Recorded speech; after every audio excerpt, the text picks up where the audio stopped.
the DNA meetings have started, and just to reiterate Ali's point, that I think the most important thing for me from Enable is that it's a very much a bespoke approach, and the DNA meeting is designed to find an Enable approach, an approach to that workshop, what you cover, what you focus on, and what your key outcomes are.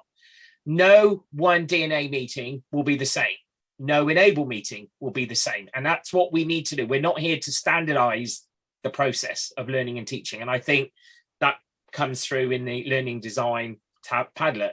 But it's about allowing a team to develop and build on what's good already. This is not about reinventing the wheel. It's about developing and building on the strengths of that program and in bringing that team focus together. So somebody asked, for example, the question here about what happens where there are shared modules. We can come back to that at the round table, but that's exactly the type of discussion that is coming up in the DNA meetings. Jodie, I see you're here, perhaps at the round table. Perhaps you might just offer an opinion, because we had that exact conversation earlier in the week, and just talk about how we, in a minute, just how we actually came to that. We created a solution for you that I think the team felt would work for you. So Stephen, would you like to share, perhaps just share our experiences and some of the questions? Stephen, would you like to drop in there? Yeah, thanks, Andy. I'd just like to reiterate the fact that DNA meetings are going to be different because workshops are going to be different. The needs of courses, the needs of modules are going to be very, very different. And I think we will get success in DNA meetings if people realize that this is not an administrative, process-driven activity. This is about, as a team and facilitator, together understanding what the issues might be, where opportunities for growth might be, where we can best spend that half day. If we're lucky, the day. Brilliant if we can get 2 days. How are we best going to spend that time? So the DNA meeting, I think, is about coming together for that common understanding of how we're going to best maximize our time.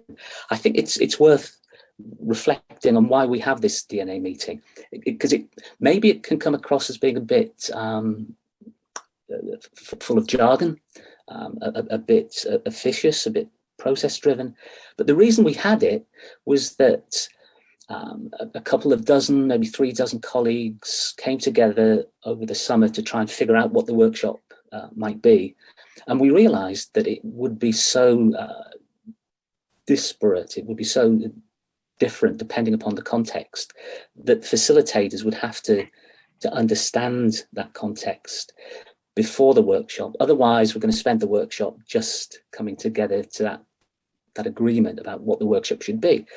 So it's really important, I think, to approach this in an open fashion. I'll pass across to Amy. Thank you, Stephen. Yeah, I couldn't agree more. I think it's really important to emphasise the tailored nature of the approach. Although it has this scaffold, it's very much designed to work for the needs of the course.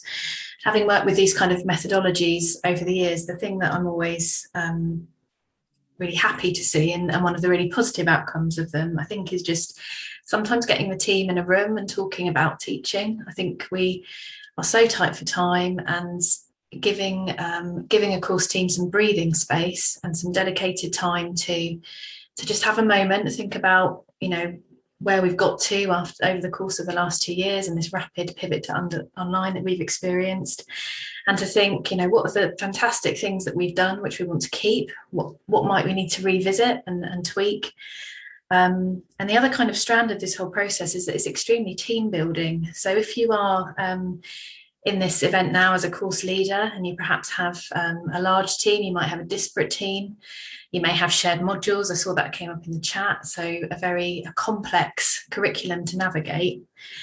It's really that kind of supportive process which gets everybody in the room talking about it. And as you go through today, you'll see that we start to layer up how the students experience the courses. So we're looking at this at course level for students. which is an element of the process which at Portsmouth we have highlighted. It's not always done in that way. It can be very modular. But we wanted to give course teams the experience of talking to each other, thinking about what assessments are where.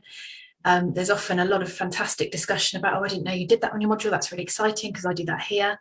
And just really the key wins, I think, are time for the course team to talk about teaching and learning, to share their experience, and just to start to get that picture and to kind of link things together. For some courses, it's very straightforward because they have a very kind of straightforward pattern that runs, and they might be larger modules. But for many, especially where there are cross pathways, that can get extremely complex, and you do surface issues that students have, which are completely our own doing because we've put things in the wrong place, or we've not looked at the balance properly across different types of activity or different types of assessment. So I would just really like to stress the team-based approach, and you'll see that as we go through the group activities later, how that kind of that storying and that bringing to the surface that the kind of the essence of the teaching that we're doing is really a key part of this. Thank you.